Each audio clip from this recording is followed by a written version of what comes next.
Assalamualaikum warahmatullahi wabarakatuh. Bismillahirrahmanirrahim. Alhamdulillahirabbil alamin. Wassalatu wassalamu ala asrofil anbiya'i wan mursalin Sayyidina wa maulana Muhammadin wa ala alihi wa sahbihi ajmain. Amma ba'du. Puji syukur kita panjatkan kehadirat Allah Subhanahu wa taala atas segala limpahan rahmat, taufik serta hidayahnya. Alhamdulillah kita dalam keadaan sehat walafiat. Yang terhormat para pengawas, yang saya hormati para narasumber IHT, yang saya hormati Kepala SMP Satap Lembang Cililin beserta jajaran, yang saya hormati dan saya banggakan guru-guru peserta in-house training pada hari ini. Saya memohon maaf tidak bisa hadir secara langsung bertatap muka pada acara IHT hari ini, maka tanpa mengurangi rasa hormat, izinkan saya, Rustiana Kepala Bidang Pembinaan SMP Dinas Pendidikan Kabupaten Bandung Barat menyampaikan kebijakan pemerintah terkait dengan implementasi kurikulum Merdeka dengan menggunakan penayangan video yang sudah direkam sebelumnya. Bapak Ibu sekalian, kebijakan Dinas Pendidikan Kabupaten Bandung Barat terkait implementasi kurikulum Merdeka ini tentunya inline atau sejalan dengan kebijakan dari pemerintah pusat, dalam hal ini Kementerian Pendidikan, Kebudayaan, dan Ristek. Dari sisi visi Kabupaten Bandung Barat tahun 2018 tahun 2000 sampai 2023, di mana visi KBB ini adalah mewujudkan Bandung Barat yang akur, aspiratif, kreatif, unggul, dan religius, berbasis pengembangan ekonomi, optimalisasi sumber daya alam, dan kualitas sumber daya manusia. Di mana tentunya peran kita Dinas Pendidikan Kabupaten Bandung Barat ini dilihat dari misi KBB. Karena kita di Dinas Pendidikan tidak mempunyai visi misi, dan visi misi adalah dipunyai oleh Bupati dan Wakil Bupati. Nah, kita Dinas Pendidikan adalah untuk mendukung visi misi tersebut. Nah, di Dinas Pendidikan mendukung tercapainya visi pertama dan misi keempat, di mana visi pertama adalah meningkatkan cakupan dan kualitas layanan pendidikan dalam rangka membangun sumber daya manusia yang berkualitas. Nah, tentunya di sini sangat berperan sekali Dinas Pendidikan. Dan dari sisi misi yang keempat adalah mewujudkan tata kelola pemerintahan yang baik berbasis pengembangan teknologi informasi dan inovasi. Tentunya ini merupakan lebih ke operasional Dinas Pendidikan di dalamnya gitu. Nah, Bapak Ibu sekalian, terkait dengan kebijakan Merdeka Belajar ini, di mana pemerintah pusat telah menetapkan sekarang dengan kebijakan Merdeka Belajar, di mana ingin memperbaiki mulai dari infrastruktur dan teknologi, kebijakan, prosedur, dan pendanaan, juga dari sisi kepemimpinan, terus peran serta masyarakat dan budaya, juga dari sisi kurikulum, pedagogik, dan asesmen. Dari pemerintah pusat, Kementerian Pendidikan, Kebudayaan, dan Ristek ini menurunkan lagi Merdeka Belajar ini menjadi paket-paket kebijakan, di mana paket-paket kebijakan ini sekarang sudah mencapai paling tidak ada 20 kebijakan dan disebut dengan episode Merdeka Belajar. Nah, kita ketahui mulai dari awal dalam misalnya episode pertama itu terkait dengan asesmen nasional yang menghilangkan ujian nasional menjadi asesmen nasional dan seterusnya gitu kan. Juga ada misalnya poin kelima episode untuk guru penggerak, program sekolah penggerak, sekolah aman berbelanja dengan Siplah, misalnya Merdeka berbudaya dengan kanal Indonesiana gitu misalnya. Dan yang paling mendasar yaitu juga kita hari ini juga terkait dengan Merdeka, itu ada di poin 15, episode ke-15, jadi kurikulum Merdeka dan platform Merdeka Mengajar. Dan ini harus diimplementasikan. Bapak Ibu sekalian, salah satu episode dari Merdeka Belajar Ini adalah program sekolah penggerak, di mana di Kabupaten Bandung Barat baru ada 15 SMP dari 187 SMP yang mengikuti program sekolah penggerak. Nah, harapannya ini kita semua SMP bisa melakukan program sekolah penggerak tentunya. Walaupun dari sisi hambatan-hambatan tentunya ada. Misalnya kalau di SMP negeri itu kita mempunyai banyak kepala sekolah yang sudah memasuki usia pensiun, dan itu untuk sekolah penggerak adalah minimal kepala sekolahnya 4 tahun memasuki usia pensiun.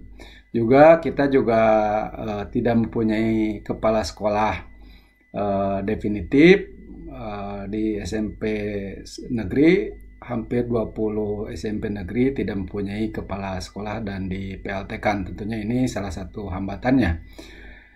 Nah, walaupun demikian tentunya kita nanti akan diisi kepala-kepala sekolahnya yang definitif, sehingga program sekolah penggerak ini bisa lebih disebarluaskan lagi di seluruh SMP yang ada di Kabupaten Bandung Barat. Ini Bapak Ibu sekalian, ada keputusan Kepala Badan Standar Kurikulum dan Asesmen Pendidikan Kementerian Pendidikan Kebudayaan, Riset dan Teknologi nomor 25/H/KR 2022, di mana memang sekolah-sekolah itu diberikan pilihan untuk melakukan kurikulum merdeka ya. Nah, diimplementasikan kurikulum merdeka, dan itu selain di sekolah yang tadi program sekolah penggerak, kurikulum merdeka ini juga ditawarkan kepada SMP-SMP, sekolah-sekolah untuk melaksanakan kurikulum merdeka ini. Dan di Kabupaten Bandung Barat ini baru ada 1 SMP yang bersedia untuk melaksanakan kurikulum merdeka secara mandiri ya, melalui jalur mandiri. Ini baru ada di SMP Cahaya Bangsa Classical School. Nah, harapannya juga ini juga kalaupun tidak ikut sekolah penggerak, harapannya kita adalah sekolah-sekolah yang ada di Kabupaten Bandung Barat bisa ikut dalam implementasi kurikulum merdeka. Nah, selanjutnya Bapak Ibu sekalian, terkait dengan episode selanjutnya, yaitu terkait dengan guru, adalah ada guru penggerak. Nah, Kementerian Pendidikan, Kebudayaan dan Ristek juga menilai bahwa tuntutan ke depan guru-guru ini harus berubah gitu kan. Nah, di mana situasi sekarang guru masih sebagai pelaksana kurikulum gitu. Dan arahan masa depan pengennya adalah guru sebagai pemilik dan pembuat kurikulum. Selanjutnya juga guru sebagai sumber pengetahuan satu-satunya. Nah, harapannya ke depan adalah guru sebagai fasilitator dari berbagai sumber pengetahuan. Nah, selanjutnya juga saat ini kualifikasi sebagai penentu kualitas, tapi diharapkan nanti ke depan adalah bukan hanya kualifikasi, misalnya guru itu hanya baru S1 gitu, tapi juga harus berkompetensi dan bertujuan sebagai penentu kualitas pengajaran gitu. Nah, juga pelatihan guru atau diklat-diklat guru berdasarkan teori pada hari ini, dan harapannya nanti ke depan adalah pelatihan guru berbasis praktek. Nah, terakhir situasi ke saat ini juga kinerja guru dinilai berdasarkan daftar persyaratan atau administratif, dan harapannya ke depan kinerja guru dinilai secara holistik. Nah, selanjutnya Bapak Ibu sekalian, terkait dengan kebijakan lain bahwa intinya sebenarnya pendidikan di Indonesia ini diharapkan adalah untuk membentuk siswa menjadi berprofil Pancasila, di mana ada 6 hal ya dari profil Pancasila ini yang harus dimiliki oleh siswa gitu kan. Yang pertama adalah beriman, bertakwa kepada Tuhan Yang Maha Esa dan berakhlak mulia gitu. Di mana nantinya itu elemen-elemennya misalnya adalah akhlak beragamanya bagaimana, akhlak kepribadiannya harus bagaimana, akhlak kepada manusia, akhlak kepada alam, dan akhlak bernegara gitu. Kedua juga elemen kunci kebinekaan global ya, di mana nanti harus mengenal dan menguasai budaya. Kedua, kemampuan komunikasi intelektual dalam berinteraksi dengan sesama. Dan ketiga adalah refleksi dan tanggung jawab terhadap pengalaman kebinekaan. Juga yang ketiga adalah gotong royong, di mana nanti siswa itu harus bisa berkolaborasi, mempunyai kepedulian, dan bisa berbagi. Keempat adalah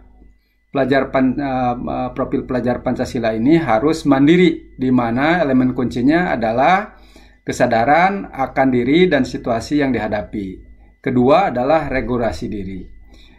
Yang kelima, Bapak Ibu sekalian, itu bernalar kritis, di mana elemen kuncinya adalah memperoleh dan memproses informasi dan gagasan, menganalisis dan mengevaluasi penalaran, merefleksi pemikiran dan proses berpikir, dan mengambil keputusan. Nah, selanjutnya yang keenam adalah harus kreatif, di mana elemen kuncinya adalah menghasilkan gagasan yang orisinal, menghasilkan karya, dan tindakan yang orisinal juga. Dengan hal demikian, maka peran guru hari ini adalah bukan saja mengajar gitu kan. Nah, maka guru adalah mempunyai peran. Pertama adalah pengajar, di mana guru mampu menyampaikan mata pelajaran agar dimengerti dan dipahami anak didik. Kedua, menjadi katalisator, di mana guru mampu mengidentifikasi, menggali, dan mengoptimalkan potensi anak didik. Ketiga, juga guru sebagai penjaga gawang, di mana guru membantu anak didik untuk mampu menyaring pengaruh negatif. Gitu. Juga guru sebagai fasilitator, di mana guru mampu membantu anak didik dalam memproses pelajaran, menjadi teman diskusi, dan bertukar pikiran. Selanjutnya yang terakhir adalah guru sebagai penghubung, di mana guru mampu menghubungkan anak didik dengan sumber-sumber belajar yang beragam, baik di dalam maupun di luar sekolah. Tentunya dengan hal ini tugas guru akan menjadi berat gitu. Tapi walaupun demikian kita harus belajar dan belajar. Nah, Bapak Ibu sekalian, di dalam kurikulum Merdeka ini nanti ada perbedaan sedikit, bahwa di dalam kurikulum Merdeka ini tidak hanya pembelajaran saja, tapi ada juga ditambahkan dengan pembelajaran berbasis proyek. Nah, di mana siswa-siswa nanti akan melakukan proyek-proyek sesuai dengan minat mereka gitu. Dan sekolah harus menetapkan 7 tema ya. Memilih dari 7 tema profil pelajar Pancasila.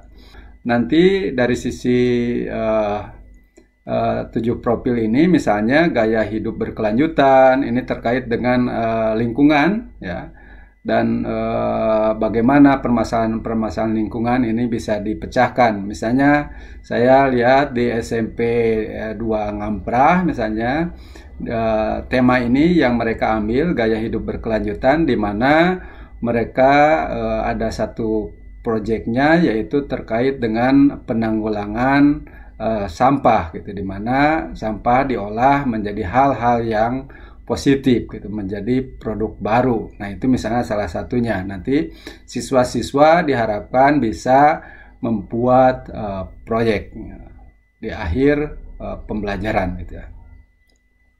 Nah, 7 proyek ini diantaranya adalah gaya hidup berkelanjutan, kedua kearifan lokal, Bhinneka Tunggal Ika, bangunlah jiwa dan raganya, suara demokrasi, berrekayasa dan berteknologi untuk membangun NKRI, dan ketujuh adalah kewirausahaan.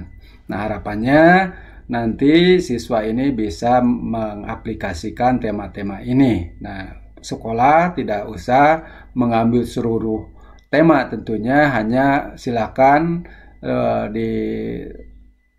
dipilih beberapa tema yang kira-kira cocok untuk sekolah Bapak Ibu sekalian. Nah, selanjutnya Bapak Ibu sekalian, terkait dengan implementasi kurikulum Merdeka ini, untuk pemulihan pembelajaran dilakukan berdasarkan kebijakan seperti berikut gitu ya. Nah, intinya bahwa implementasi kurikulum Merdeka ini tentunya sudah sesuai dengan regulasi yang ada, dan pemerintah pusat dalam hal ini Kementerian Pendidikan, Kebudayaan dan Ristek juga mengeluarkan ya kebijakan-kebijakannya. Misalnya Permendikbudristek nomor 5 tahun 2022 terkait dengan standar kompetensi lulusan pada pendidikan anak usia dini, jenjang pendidikan dasar dan pendidikan menengah.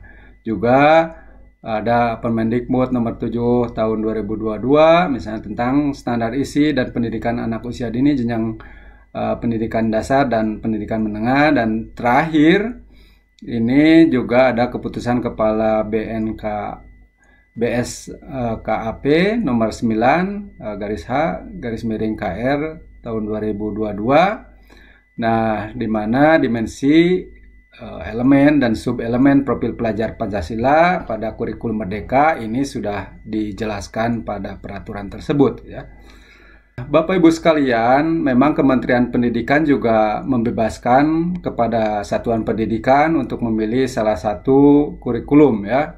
Apakah itu masih menggunakan kurikulum 2013 secara penuh, atau pilihan kedua adalah kurikulum darurat, yaitu kurikulum 2013 yang disederhanakan, atau pilihan ketiga adalah menggunakan kurikulum Merdeka. Tapi harapan Dinas Pendidikan tentunya inginnya seluruh sekolah di Kabupaten Bandung Barat, terutama di jenjang SMP ini sudah dapat mengikuti kebijakan dan mengimplementasikan kurikulum Merdeka ini. Satuan pendidikan dapat mengimplementasikan kurikulum Merdeka secara bertahap sesuai kesiapan masing-masing ya. Ini misalnya sejak tahun ajaran 2021-2022, kurikulum Merdeka telah diimplementasikan di hampir 2.500 sekolah yang mengikuti program sekolah penggerak. Pada saat itu kita di Kabupaten Bandung Barat baru hanya untuk jenjang SMP baru ada 4 sekolah yang melaksanakan itu gitu kan.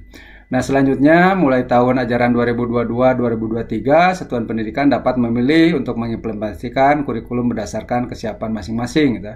Mulai dari TK kelas 1, kelas 4, kelas 7 dan kelas 10 ya. Pemerintah menyiapkan angket untuk membantu Satuan Pendidikan menilai tahap kesiapan dirinya untuk menggunakan kurikulum Merdeka ya.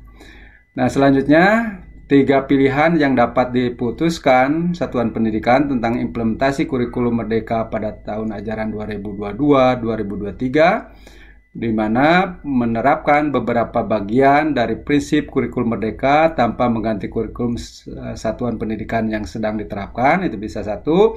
Yang kedua adalah menerapkan kurikulum Merdeka menggunakan perangkat ajar yang sudah disediakan. Dan yang terakhir, yang paling bagus adalah menerapkan kurikulum Merdeka dengan mengembangkan sendiri berbagai perangkat ajar gitu ya. Nah, kenapa kurikulum ini dilakukan? Ini tentunya mempunyai keunggulan-keunggulan ya. Yang pertama, di mana keunggulan kurikulum Merdeka ini adalah lebih sederhana dan mendalam ya. Fokus pada materi yang esensial dan pengembangan kompetensi peserta didik pada fasenya. Belajar menjadi lebih mendalam, bermakna, tidak terburu-buru dan menyenangkan gitu. Tentunya jadi pada kurikulum Merdeka ini tidak melakukan materi yang secara luas, tapi lebih kepada materi yang sedikit tapi mendalam gitu ya. Kedua, keunggulan kurikulum Merdeka adalah lebih merdeka, dimana kalau di peserta SMA juga sudah tidak memilih mata pelajaran sesuai minat, bakat, dan aspirasinya. Untuk guru-gurunya, guru mengajar sesuai tahap capaian dan perkembangan peserta siswa dan peserta didik maksudnya. Dan untuk sekolah memiliki kewenangan untuk mengembangkan dan mengelola kurikulum dan pembelajaran sesuai dengan karakteristik satuan pendidikan dan peserta didik ya. Dan yang terakhir, keunggulan kurikulum Merdeka adalah lebih relevan dan interaktif. Pembelajaran melalui kegiatan proyek memberikan kesempatan lebih luas kepada peserta didik untuk secara aktif mengeksplorasi isu-isu aktual, misalnya isu lingkungan, isu kesehatan, dan lainnya untuk mendukung pengembangan karakter dan kompetensi profil pelajar Pancasila.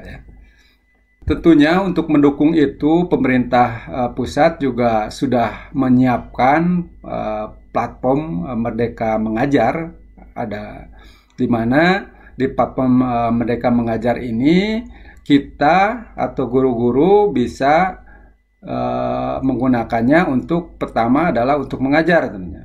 Yang kedua untuk belajar ya, untuk siswanya, baik untuk siswanya maupun untuk guru-gurunya, karena di sana terdapat hasil-hasil orang lain ya, best practice orang lain, dan Bapak Ibu sekalian sebagai guru juga dapat belajar untuk melihat bagaimana pembelajaran kurikulum Merdeka di sekolah-sekolah lain.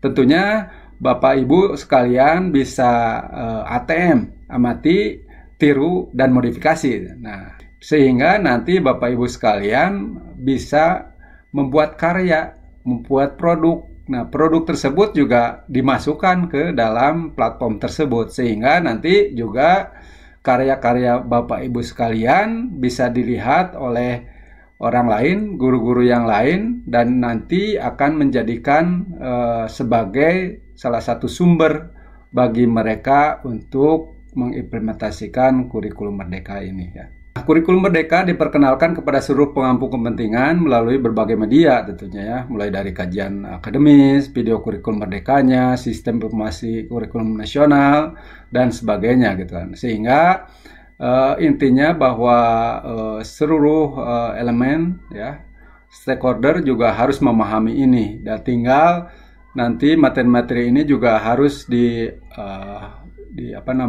dipelajari oleh semua stakeholder sehingga akan paham terkait dengan kurikulum Merdeka ya. Nah, selain hal tadi juga kurikulum Merdeka diperkenalkan kepada seluruh pemangku kepentingan melalui berbagai media. Salah satunya misalnya buku saku kurikulum Merdeka, buku saku platform Merdeka Mengajar, risalah kebijakan dampak penyederhanaan kurikulum, dan sebagainya gitu kan. Juga dukungan informasi kurikulum Merdeka melalui kebijakan penyediaan buku pendidikan. Nah, jadi Bapak Ibu sekalian, untuk mengimplementasikan kurikulum Merdeka, modul-modul ajar, buku-buku untuk kurikulum Merdeka sudah ada gitu. Nah, di sini pemerintah pusat, Kementerian Pendidikan Kebudayaan dan Ristek ini sampai saat ini sudah membuat 99 judul untuk jenjang SMP, dan ini juga sudah dinilai bahwa buku-buku ini tentunya kredibel gitu kan, karena penilaian buku dilakukan secara daring, melibatkan profesional, akademisi, dan praktisi ya. Nah, untuk itu Bapak Ibu sekalian nanti bisa mengakses informasi-informasi buku-buku tersebut ya di laman buku https://buku.kemdikbud.go.id ya.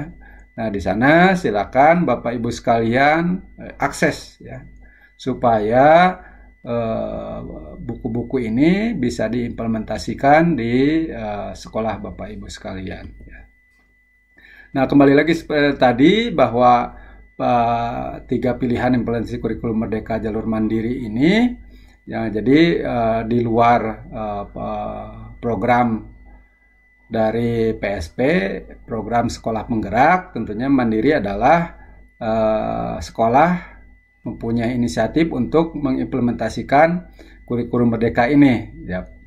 Pilihan pertama tadi adalah mandiri belajar, di mana menerapkan beberapa bagian dan prinsip kurikulum Merdeka tanpa mengganti kurikulum satuan pendidikan yang sedang diterapkan. Dan ini kami harapkan minimal ini yang bisa diimplementasikan di sekolah Bapak Ibu sekalian gitu kan. Mulai sekarang sudah mulai memasukkan prinsip-prinsip kurikulum Merdeka ini dengan kurikulum yang ada atau yang Bapak Ibu pakai gitu kan.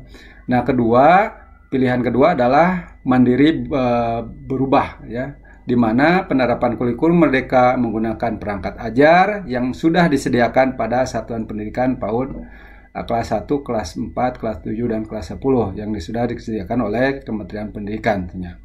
Dan yang terakhir, yang paling bagus, yang paling baik adalah mandiri berbagi, di mana menerapkan kurikulum Merdeka dengan mengembangkan sendiri berbagai perangkat ajar di satuan pendidikan PAUD SD kelas 1, kelas 4, kelas 7, dan kelas 10.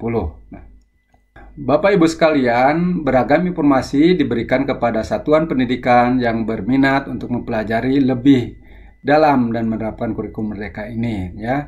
Tentunya silakan Bapak Ibu sekalian bisa menganuhnya mulai dari guru.kemdikbud.go.id, bisa pelajari pilihan-pilihan kurikulum yang informasi lebih mendalam tentang kurikulum Merdeka dari platform Merdeka Mengajar dan kurikulum.kemdikbud.go.id ya.